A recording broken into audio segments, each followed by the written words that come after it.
السلام عليكم ورحمة الله. أذكر في أواخر التسعينات أو أوائل الألفين كتب الدكتور ناصر بن مسر الزهراني قصيدة في مدح النبي صلى الله عليه وسلم، وأذكر في ذلك الوقت أنها انتشرت واشتهرت وشاعت وذاعت لجمالها، وسجلت أيضا بصوت الدكتور في أحد الأشرطة، فقمت بتفريغها ورقيا وحفظتها قبل 20 سنة تقريبا. بعد ذلك الدكتور ناصر زارنا في الكويت وألقاها في أحد المخيمات الجماهيرية، ومن شدة التفاعل معاها قام الشيخ عبد الرحمن عبد الخالق الله يرحمه وكان حاضر، وأمسك بالدكتور ناصر وقال: من بعد والدي لم أقبل يد أي إنسان، وها أنا اليوم أقبل يد الشيخ ناصر الزهراني إكراما له على هذه القصيدة. يقول فيها: تعجب الخلق من دمعي ومن ألمي، وما دروا أن حبي صغته بدمي. أستغفر الله ما ليلى بفاتنتي، ولا سعاد ولا الجيران في أضمي، لكن قلبي بنار الشوق مضطرم، أف لقلب جمود غير مضطرم. منحت حبي خير الناس قاطبة، برغم من أنفه ما زال في الرغم. يكفيك عن كل مدح مدح خالقه، واقرأ بربك مبدأ سورة القلم. شهم تشيد به الدنيا برمتها، على المنائر من عرب ومن عجم. أحيا بك الله أرواحا قد اندثرت في تربة الوهم بين الكأس والصنم. نفضت عنها غبار الذل فاتقدت وأبدعت، وروت ما قلت للأمم. ربيت جيلا أبيا مؤمنا يقظا، حسوا شريعتك الغراء في نهم. محابر وسجلات وأندية وأحرف وقواف كن في صمم. فمن أبو بكر قبل الوحي، من عمر ومن علي ومن عثمان ذو الرحم. من خالد قبلك، من خالد من صلاح الدين قبلك، من مالك ومن النعمان في القمم. من البخاري وأهل الصحاح، ومن سفيان والشافعي الشهم ذو الحكم. من ابن حنبل فينا وابن تيمية بل الملايين، أهل الفضل والشمم.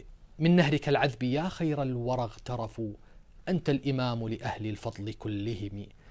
ينام كسرى على الديباج ممتلئا كبرا، وطوق بالقينات والخدم. لا هم يحمله لا دين يحكمه، على كؤوس الخنا في ليل منسجم.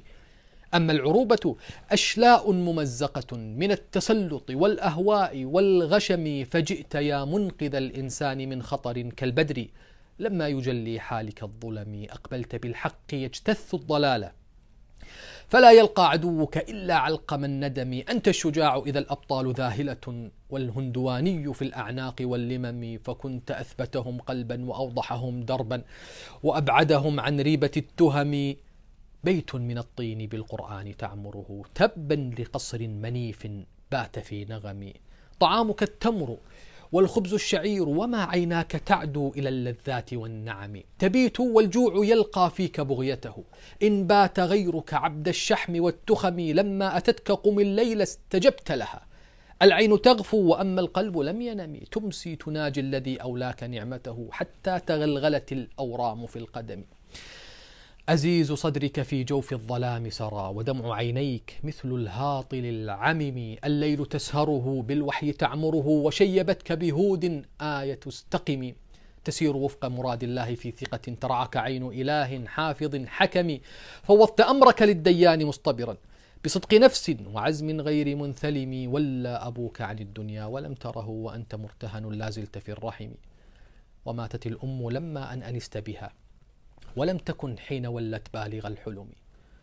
ومات جدك من بعد الولوع به، فكنت من بعدهم في ذروة اليتم.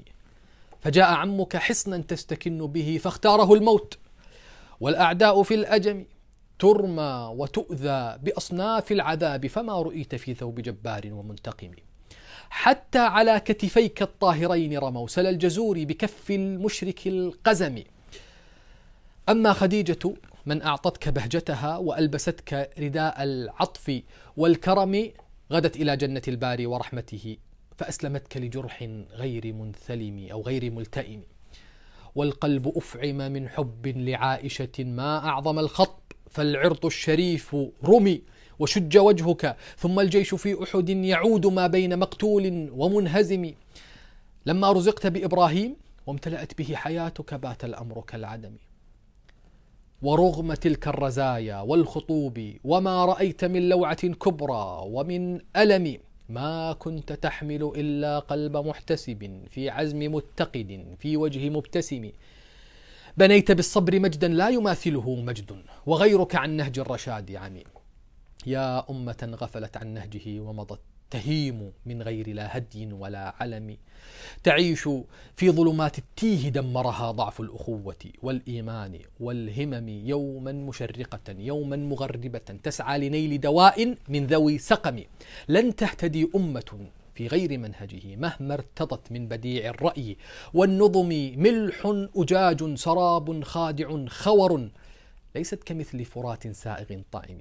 إن أقفرت بلدة من نور سنته فطائر السعد لم يهوي ولم يحوم.